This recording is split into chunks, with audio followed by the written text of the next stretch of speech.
On each question, you have 2 minutes to respond, okay? Who is this? I'm Mark Mansius from West Columbia.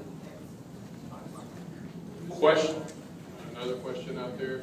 I get to ask the questions, huh? Okay, question 1.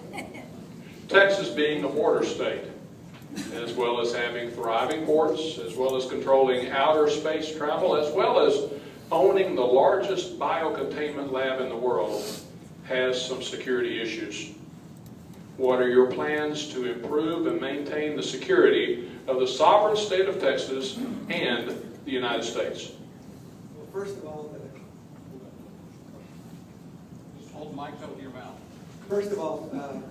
the United States government has responsibilities in the Constitution for dealing with relationships with people that are not legal aliens. I am one that believes that the most important thing we can do in this country to deal with illegal aliens is to fix our government, bring Americans back to work. I believe that there is plenty of resources for all of us that are here. Now, that doesn't mean that I don't think that we need to do something about aliens.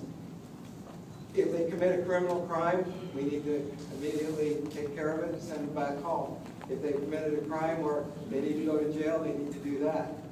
What I've learned in my life, in the places that I've lived near important cities, is that people that are not legal have ways to come back.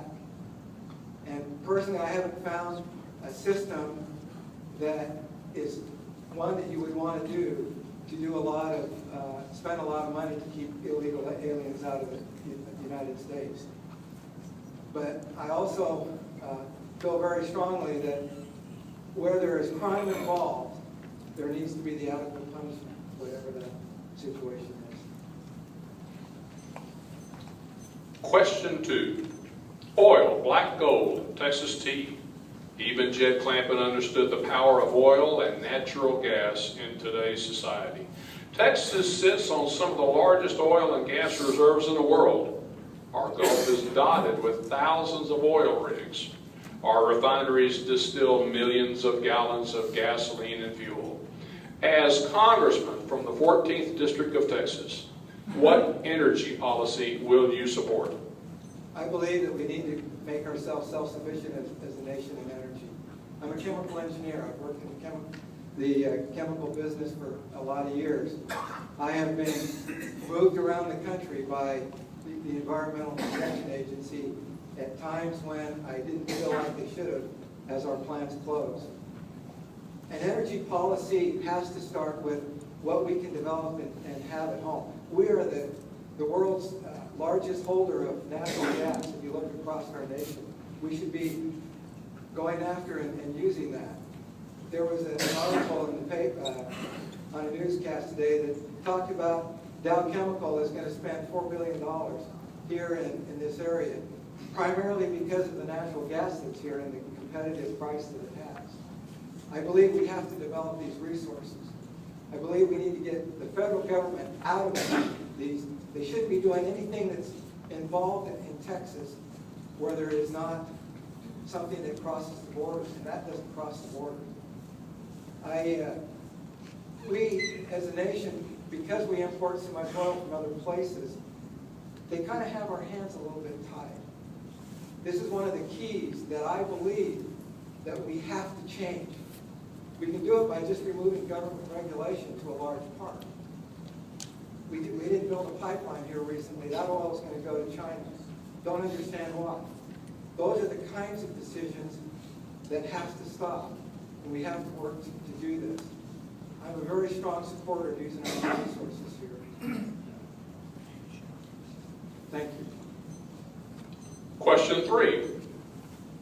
The current president and the past Congress shoved a health care policy down our throats that is wasteful and unconstitutional. If elected, what specific steps will you take to not just undo this catastrophe, but to provide the world's best health care policy?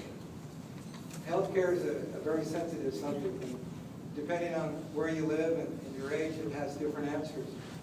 What I believe, first of all, we need to get rid of the health care plan that was passed. It was just recently used to infringe upon a particular religion and their rights. And that's definitely going against the Constitution. But there is more that we have to do, and we're going to have to use our best efforts in every area to solve the health care issue for many reasons. I believe that we need to control the amount of money that the federal government is granting for health care in many of its areas. There's some we're going to have to keep because of the promises that we have made. The rest of that money needs to be given to the states to use as they see fit in their health care systems. The states and local areas are much more efficient in handling funds and taxpayer money than the federal government. This has been a known fact for many years. My high school history teacher taught us that roughly the local areas were 90% efficient and the federal government was 70% efficient. We're throwing a lot of money away for a lot of reasons. But there's some other things we need to do. We need to work on helping people understand that they have a significant part in their health. The most important person that determines your health is you. What you choose to do and how you choose to do things determines a lot about what your health care costs are. Do we do it by force? No. Back when I was growing up as a kid, and I'm not saying anything about smokers here because I'm not against tobacco, but we had about 50% of the American people that smoked. Through very good advertising, some not so good, we dropped that to about 11 or 12. By choice, people have made better health care choices. Those are the kinds of things we need to continue. Question 4.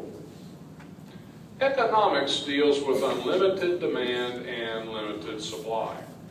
Our country's current handling of our government's budget does not reflect the understanding of a limited supply.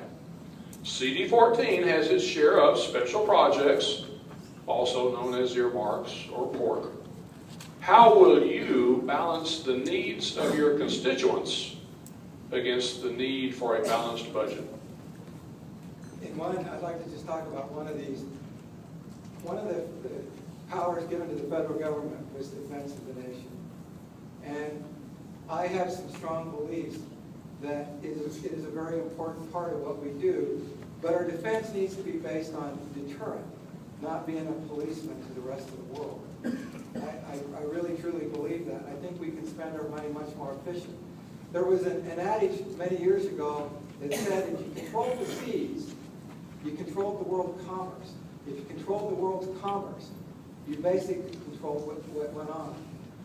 We can add that to what we have now because of the technology we see, to the heavens. NASA is part of this area. I believe that NASA is a very important part of national defense, both unmanned and manned.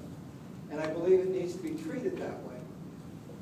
Those who manage those areas can best effectively guarantee that they can maintain the freedoms for their nations as they've chosen to do so. There's other things that are here that are important in our area. Oil is very important. Again, as we said before, we need to go ahead and use good means, but we need to drill and use our gas and oil. That's a very real part of this area. We need to keep the federal government out of our plants where they don't belong. We oftentimes get to spend lots of money that does nothing, and literally does nothing. I have been involved in 3 different plants that have closed in my career as a chemical engineer. It wasn't fun. Thank you, Mark Mansius.